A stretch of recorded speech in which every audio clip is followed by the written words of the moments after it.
welcome to the morning show. We're coming to you today on WJOP LP Newburyport at FM 96.3, on Channel 9, and on Newburyport Community Media's YouTube station at ncmhub.org. I'm your host, Mary Jacobsen, and I'm happy to report that today's topic is an important one. It's Mental Health Awareness Month, and my guest will be Christine Turner, who's Senior Director of Services at Link House. Chris, welcome back to the morning show. Good to see you again. Thanks for coming. Thank you, Mary. It's good to see you again. And we also have Linda Corso, who is Link House Program Director. Linda, welcome to the morning show. Thank you for taking time to come. Thank you. It's great to be here. Well, let's start at the beginning with Mental Health Awareness Month. I wonder if you could talk about Mental Health Awareness Month's purpose and its importance. Well, Mental Health Awareness Month is not a new thing. It's been around since the 1940s, actually. But it's really based in, obviously, awareness of mental health, reducing stigma, educating people, connecting folks to resources. I think it's particularly important now, as you know, a lot of conversations that we have at the moment are about the mental health crisis in this country and probably others. But you know, raising awareness, reducing stigma, connecting people to resources are really the three main issues here. Yeah, and they're all critically important. And, you know, I didn't know Mental Health Awareness Month had been around for as long as it has because we never used to hear about it. But, of course, significantly and importantly, we do hear about it now because it's so critically needed. We were just talking just before the show about the pandemic and whether it seems remote and recent, and it kind of does both simultaneously, but it certainly left its legacy, not only in terms of physical health, but I think its residue in terms of mental health and adjustment, I think especially with young people. So it's good to raise awareness, and part of what we can do by having you two representatives from Link House on is raise awareness about where help can come from, because that's Link House. So the next thing I'd like you both to do, if you would please, is talk to me about your roles at Link House and something about the programs and services that Link House offers. Okay. All right. Well, I can start. I'm the program director of the Link House in Newburyport, which is the men's addiction treatment program. And we're in our 50th year. Wow, that's impressive. 50-year anniversary year. So we've been around for quite a while, and when I first started, I've been there for 17 plus years, and when I first started working there, a lot of people knew that it existed but had no idea where it was. Yeah. In Newburyport. The guys there are there for about 6 months at a time. It's a non-working where they get to focus on their recovery and just learn how to live life again, get involved in the community. They do community service in Newburyport.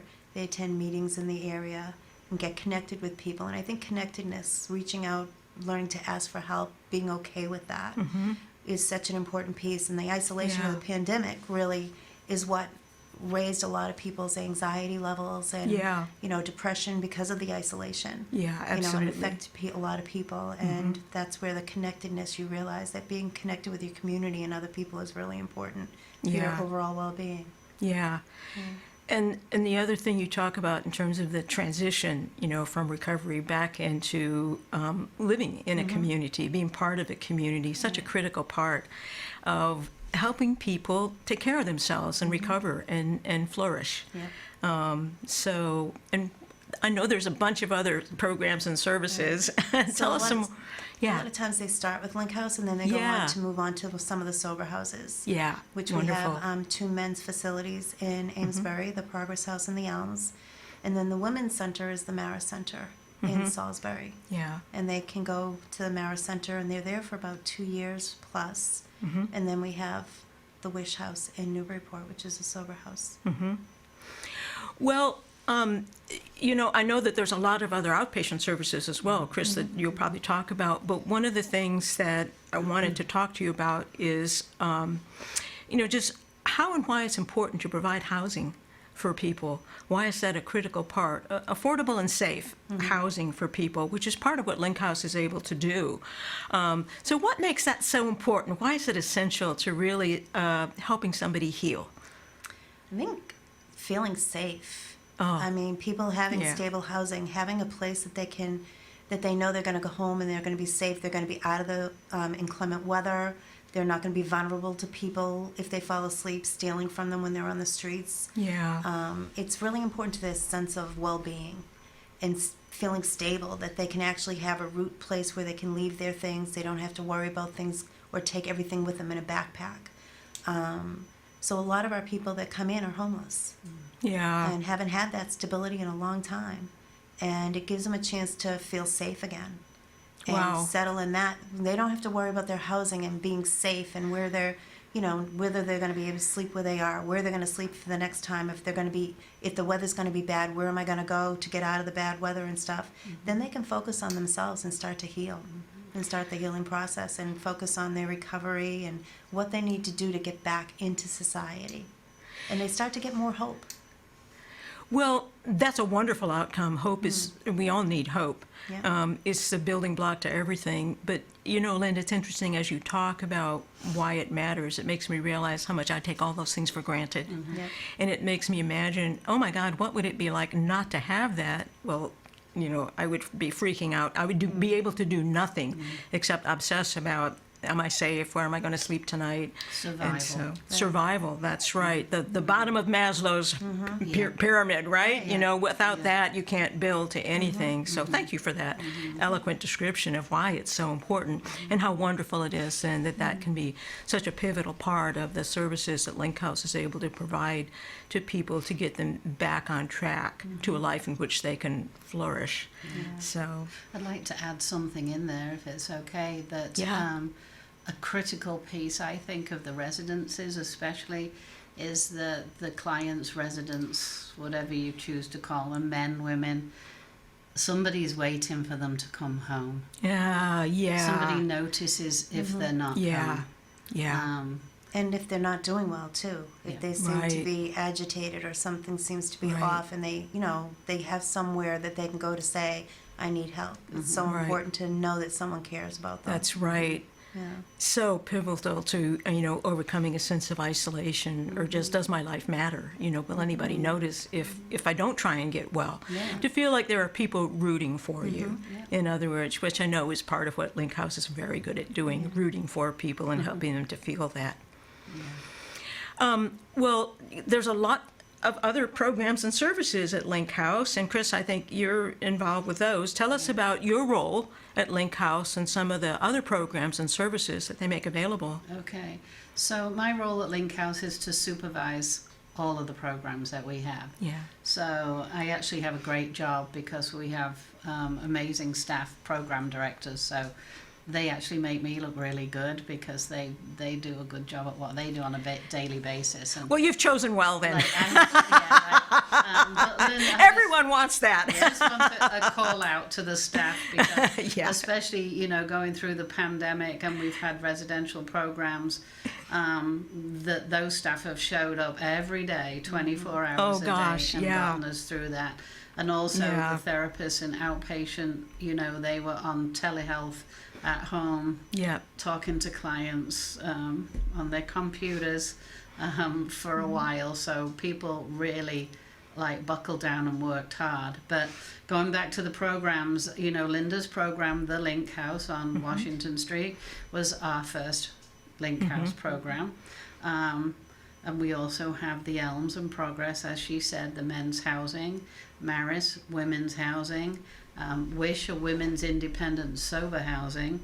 And we've also opened an outpatient centre, which we opened actually as the pandemic started.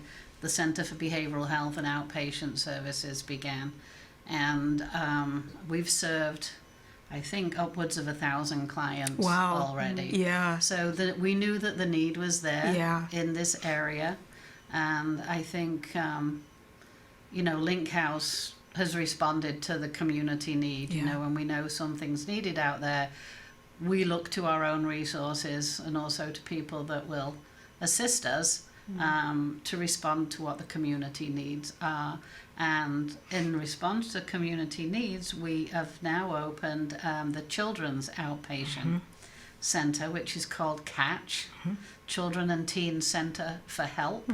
And I'm not sure of the numbers right now, but I know that lots of kids are coming through the door and getting really top-notch services. The staff over there, we have a licensed social worker, we have a school psychologist, we have a consulting psychiatrist, we have a nurse practitioner. So we do medication management and outpatient therapy for the kids. It's so badly needed, especially after the pandemic, because it was just so hard. You know, we talked about community and the feeling of isolation, and really hard on kids who, for a long time in there, weren't able to go to school every day. And those relationships are so pivotal, not just for social reasons, but also for cognitive developmental reasons. And so, one of the things that I am always impressed with and grateful for about Link House is what you just described. It's you're tied into the community, and as the community needs evolve, so does Link House. You've got your fingers on the pulse of the mental health needs. You lead with mental health awareness, and you don't just observe it. You create programs to try and address the need and to invite people in. So I give Link House great credit for that, as you've done with both the outpatient mental health center and also CATCH, the Children and Teen Center, which is relatively recent, I think. Has it been or maybe not? In its first year. That's what I thought, which is wonderful and so important, because it was hard for people to find clinicians to work with children and teens, because the bench, as they say, just wasn't strong at the time. I think hopefully it's getting stronger. Well, it is now, because you all are there. So it's a really positive. It's very interesting to go over to the kids program, because it's a very positive place to be, and full of energy and optimism and hope, which is, we hope that we can get to the children and the youth before they need the services of our adult outpatient or residential. So absolutely, if you need a good energy fix, you go over to the CATCH building and spend a little time there. Well, I visited your CATCH building during the open house you had, was last fall, I think. And Ed, I will say, just from my experience being there, it's very upbeat, it's very colorful, it's very inviting. You just want to sit down and play with some of the toys, or rest on some of those inflated beach balls that serve as chairs. I think we did that before the clients walked through the door. I'll bet you did. It's very hard to resist. I definitely could be found playing with the doll's house. So. And so I'm sure that, children and families coming in, they feel that if I felt it at, like this party kind of reception atmosphere, I'm sure that people coming in are going to feel that too. Just a very inviting space. Good. So Good. I think the hope was to make it be welcoming and casual and fun. Not like a sterile office. That's right. Type environment. That's right. I think that's a therapeutic intervention all by itself. And I'm sure there was a lot of thought put into that. Well, let's talk about, there's been much in the news about the mental health crisis that I think actually every generation, is experiencing in our own different ways. But I'd be interested in the perspectives of both of you about what you are observing are some of the mental health challenges that people are facing today. That are not facing? That they are facing. That they are facing. Yeah. Well, I know I would say that it's increased definitely since the pandemic, but I have always found it very difficult for some of our residents to find therapy for mental health or to find prescribers. There aren't that many prescribers out there. It takes a long time to get in. Now the wait list even for your primary care is getting even longer.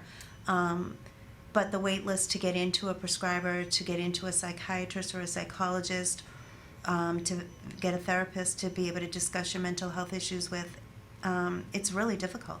And that's where I know the Center for Behavioral Health has really come in handy, meeting that need, because there is, especially in this area.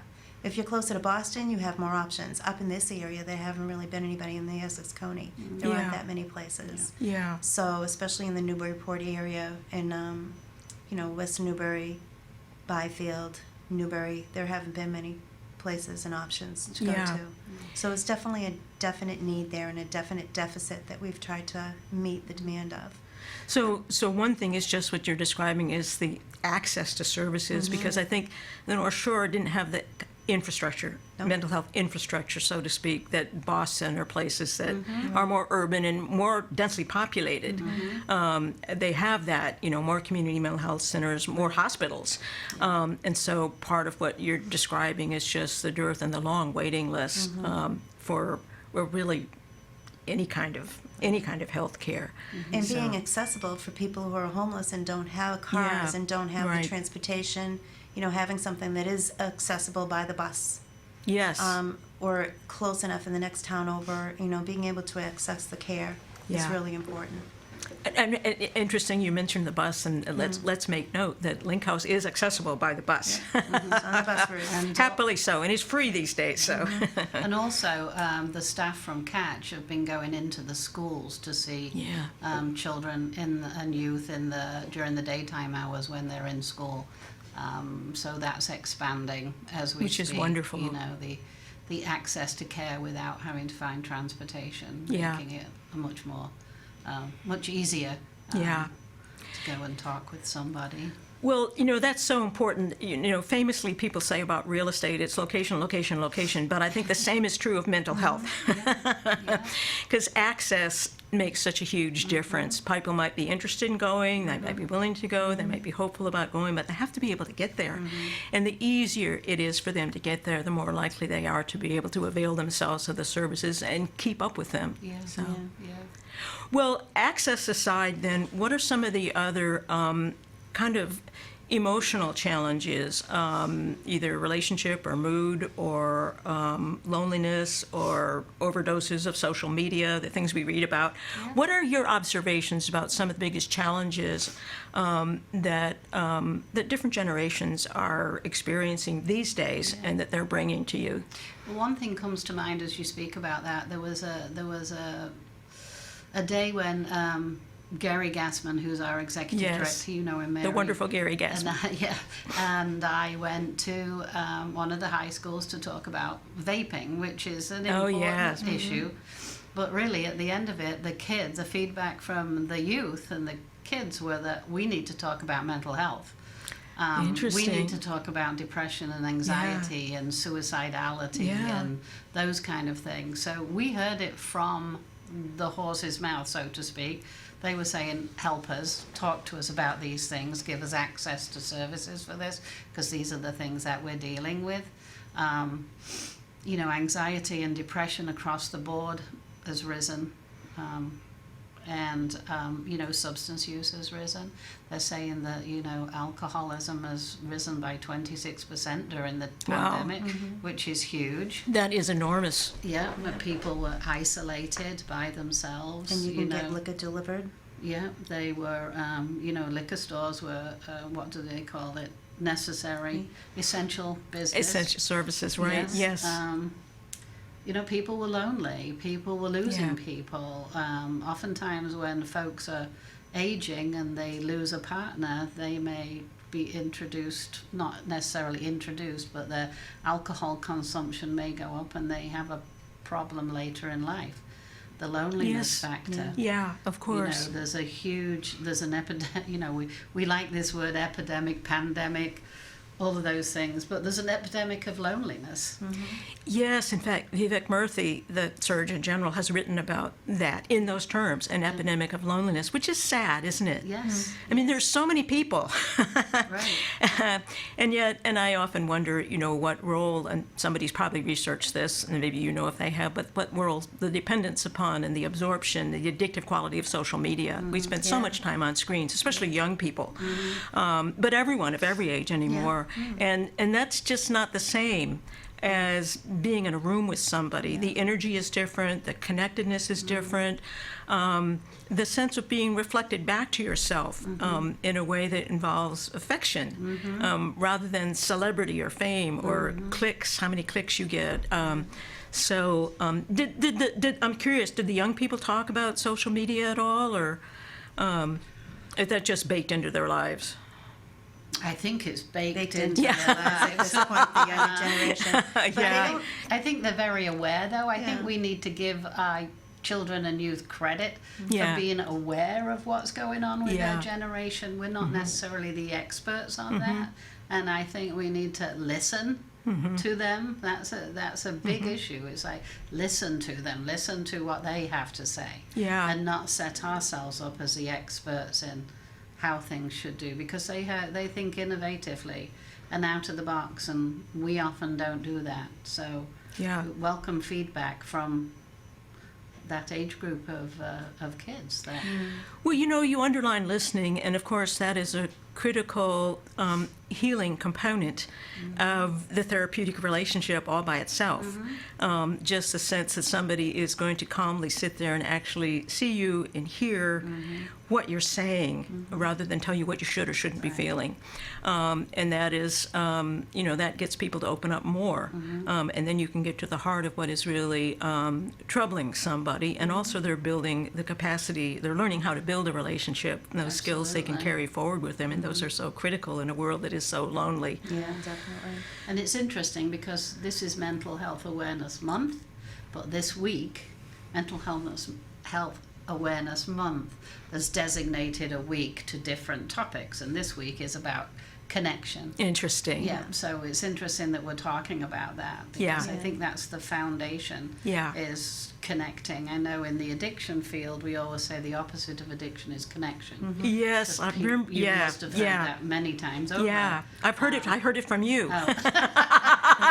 Then you have heard it. And many I thought it times was over. so wise at the time, because it's a one phrase, but it summarizes so much about, to me, what is the essence of being human.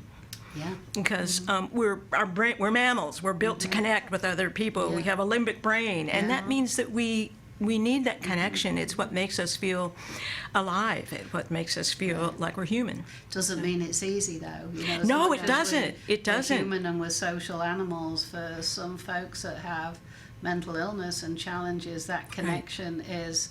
It's not just like, oh well, you need to connect. It's Right. how do I? Right. Yes, It's a that's challenge. right. There are It's a skills huge involved. Challenge, Yeah. It's a huge challenge in early Yeah. recovery. That's why the self-help programs are, so effective, Yeah. because a lot of that is about connecting with groups of people and other people and peers going through the same challenges that you are. So Yeah. that's a huge piece of self-help, is being able to connect Absolutely. to like-minded folks. Right. Absolutely. Yeah. Yeah.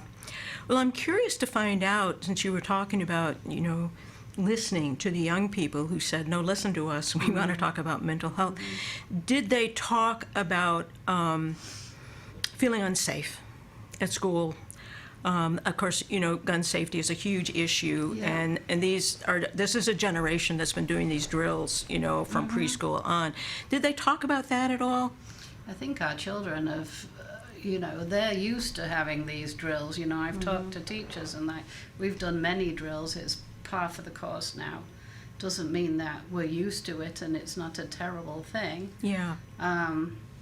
But one thing that our director of the Catch program has said to me, which impacted me greatly, was that they're not school shootings. They didn't, it's not the school that's did the shootings. So Yes, the true. shootings that happen in school. Yes, And that the yeah. language is Interesting. very important. Yes. They're not school shootings. Right. Shootings that happen in at the school, Yeah. because schools are targeted for a variety of Right. mental health reasons, by people who have access to the weapons they can Yeah, use. yeah. So, but safety. We were talking about safety and how important it is when you were talking about addiction recovery, and safety applies here too. If you can't feel safe, at home or at school or in a mall, Yeah. oh my gosh, we're in trouble as a society. We really are. Life has changed. It's It really definitely has. the new Yeah. abnormal. you Yeah. know? And I'm curious because the other issue that we often hear about young people being, well, I'll ask you, climate change, in the sense that, the future, their future, is not always being protected by adults. That we have, because I've had young people, say this explicitly to me, that they don't trust that the older generation cares, that they feel like, oh, you'll take care of it someday, I mean, and I honestly, I totally understand that, but I'm curious to find out, is that one of the things they identified as a source of depression or anxiety? And fear. Yeah, Yes, and fear, I yeah. absolutely think so, yes. Yeah. And when you talk Concern. about safety, Yeah. I mean the safety in the big picture of Yeah. climate change and the future of our Yeah. planet is absolutely on their minds. Yeah, Yeah, and I think, we see them, I have, my children are not children anymore, but they're certainly very conscious of, climate change and sustainability and, the things that you're talking about. Yeah. And I've seen a big change in that generation of 20 and 30-year-olds. But, I think the younger kids, and they're teaching the younger kids to be more aware Yeah. of these issues. But I absolutely think it's an anxiety-provoking Yeah. topic amongst our children and youth. yeah. And like with the young people I was referring to, that I had this long conversation with anger as well. Just feeling really angry and upset about it. And so, what we're talking about, I think the picture comes clear that everything is connected to everything else. None of us exist in a vacuum. That's the whole idea of the connectivity and the need for community that we've been talking about. And so all of these issues, they factor in to Mental Health Awareness Month. And we don't always think about them that way, but it seems to me like everything you're saying and underscores that, we live in an interconnected world. And if any one of those pieces of a relationship is broken or broken down or suffering, it will filter out and affect All has everything a domino else. effect. Yeah, and a chain absolutely. reaction, definitely. So thank God y'all are there. And one of the things I did also want to ask you about is, I know that there's been tremendous attention to one form of healing that's very accessible to all of us: open your door and go out and be with nature. Yes. And so I wanted to ask you, and I know that's something that the Catch program in particular supports. Yeah. So could you tell me a little bit about your observations about how you've seen clients helped by access to nature? Because especially on the North Shore, we are very fortunate. Yeah. We are awash in nature, beautiful nature. This is a great place to come to recover. Because you go outside and you're surrounded by beauty Yeah. most of the time, and you have access, to services outside that a lot of folks don't. Yeah. I know that one of our programs goes to a self-help meeting, which happens to be on a boat out of Plum Island. Who gets to do?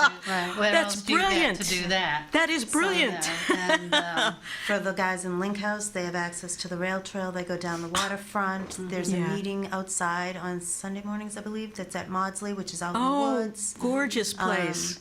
So a lot of people go fishing. They get involved in being outside and outdoors. They play softball with one of the churches Yeah. on Sunday Wonderful. nights.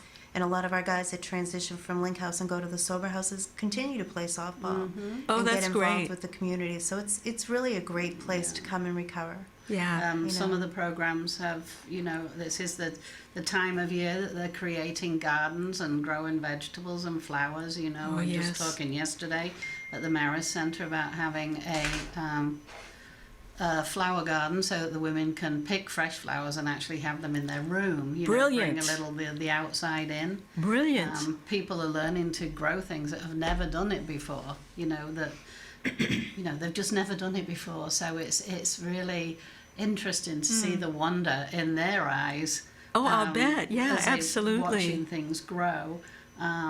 With Catch, with the children and youth program, we're trying to do some different things, and we've been supported in those endeavours, particularly with a couple of things I'm thinking by the Essex County Outreach. They're to do with the police department locally and in this area, and they've funded us to do a support group for transgender youth. Oh, so important these days. So yeah, that's something new. Yeah. And we're also partnering with Fairwinds Farm in West Newbury to do a summer program with kids. We have scholarships available for kids to do horsemanship. Wonderful. And then to be able to come back and talk to their therapists about that experience. Oh, wonderful. So that's something new and exciting that we're doing. But we want to get people outside. Absolutely. You know, I had a friend, an old friend, she's not around anymore, but she always used to say, you know, about depression, when in doubt, go out. You know, Yes. just go outside. If you can't do anything else, maybe just go outside and lift your face to the sun, because it does make a difference. It really As simple and does. silly It as really sounds. does. You know, I've read essays that talk about how we evolved outside. we didn't evolve in high rises. Yeah, no. And yet, the way that our culture and our economies have developed, we're increasingly cut off. You know, many people work in high buildings with no windows, even, you know, little cubicles, and that just seems criminal. Yeah. But you know that so we are wired to find health and healing in nature, because for, you know, most of our existence as a species, that was how we lived and where we lived. And you know, it's interesting. I'm reminded of an article I was reading just this week in the Washington Post about studies they've done about the healing effects of birdsong. That it tends to reduce anxiety. Interestingly, it said anxiety and paranoia. Both good things to reduce. Right. And they found that you didn't even have to be able to see the birds, that somehow hearing the songs enabled people to kind of invoke the habitat, because that's what we're used to. Again, we grow up, you know, we hear birds, we know they're outside, you know, they're around. Yeah. And they found that the positive effects would linger for hours afterwards, even after people had, you know, gone back inside. And even recordings of bird songs have a similar effect. So nature's there. Ocean sounds, you know. if you Yes, can go ocean out there. sounds, You know, our bodies absolutely. and minds are very Right. wired to the environment. When you think about Absolutely. it, you go outside, you know, the need for light, you know. Yeah, absolutely. You go outside, you naturally turn your face to the Right. sun. You know, you hear a bird, you naturally tilt your head to listen Yeah. where it's coming from. That's you right. go to the That's ocean, right. you naturally walk out to the edge and look out. Right. And the sound of the waves coming in and out Yeah, is the just, birds, yeah. it's soothing. It kind of puts you into alpha brain waves. Yeah. So, and it's accessible. It's there. And which is, again, we live, you know, near the Parker River National Wildlife Refuge, Mausley, all of these wonderful sources of nature. But I think often we don't remember to Yeah. avail ourselves of them, and that's key. And it That's- sounds like that's part of what you're doing with the programs and services at Link House. Especially if you're depressed. It's Yeah. easier said than done to say go outside. Right. Sometimes folks just cannot get outside. Right. They can't get out of the Right. bed. Yeah. So, I mean, it's a huge step if you can just get outside your door. If you can get outside your door, or if you meet with somebody at Link House or other places who will say, let's go for a walk, let's go outside. And then I think once people discover, oh yeah, you know what, I don't know why it made me feel better, but it really did. Yeah. When you can notice the difference that it makes in Yeah. your mood when you come back inside. You don't have to know why it works, but if you No. know that it does work, Yes. then you're more likely to repeat it. So Yeah. anyway, it's profound. That's So. right. If it works for you, do it again. You know, Absolutely. repeat it. Do more of that. Right? I mean, you look around at our community. How many places are now where outside seating? You know, that's big. That's Yes. a benefit, I think, Right. of the That's pandemic. right. Especially if you go through Newburyport, there's nowhere to park, but you can actually sit and have coffee outside pretty much Well, then anywhere. you can have to park far away, and then you'll have to walk outside So it's all good in the end, right? It's all good. to get to the pocket park. That's right. Oh, it's really fun to talk to both of you about these important things having to do with mental awareness. And I'm so appreciative of your visiting the morning show and sharing your insights and your wisdom and just describing to the community the resources, the many resources of many different types that are available through Link House. So my final question has to be, of course, how can people get more information about your programs and services, or how can people gain access to your programs and services? Okay. we have a website which is linkhouseinc.org, and you'll find information about all our programs there and how to access all those programs. You can also pick up the phone and call the Centre for Behavioural Health, and they will direct you to whichever service that you need, if that's easier. And the phone number for that is 978-834-6583. And you can call any of our programs, Yeah. and they will give you referrals to all the other programs, access to websites in the area, and etc. We've been doing that for a long time. Yeah. When people call, just giving them additional information, the process and procedures for getting into the different programs. Yeah. Yeah. But we will, if we can't help you, we will direct you to somebody that can. I think Yeah. that's the important thing, that it's also what we want to be known for. You know, we're not just going to say, oh, we don't do that. You know, we will direct you to somebody that can help you. So you always call in the right place if you call Link House. Oh, there you go. Well put. Linkhousinc.org. And it is a very easy website to maneuver around, and Yes. there is a contact button you can Yeah. push that will Yeah. give you numbers for all the different programs. Dial any of them. That's They'll right. help you find your way around. They will all be able to give you information. Chris and Linda, thank you so much. It's been really a joy to talk to you. I appreciate you for coming to the morning show, but more than that, I appreciate you and Link House for the important work you do to create community and safety for people so they can flourish. So thanks very much. Thank you for having us. Thank you, Mary, for putting the word out there. Yeah, it's my pleasure. So get outside, everybody. Yes, go out. But join us again next week at Thursday at 9 for the morning show. Till then, take care, everybody. Bye-bye. Bye. Bye.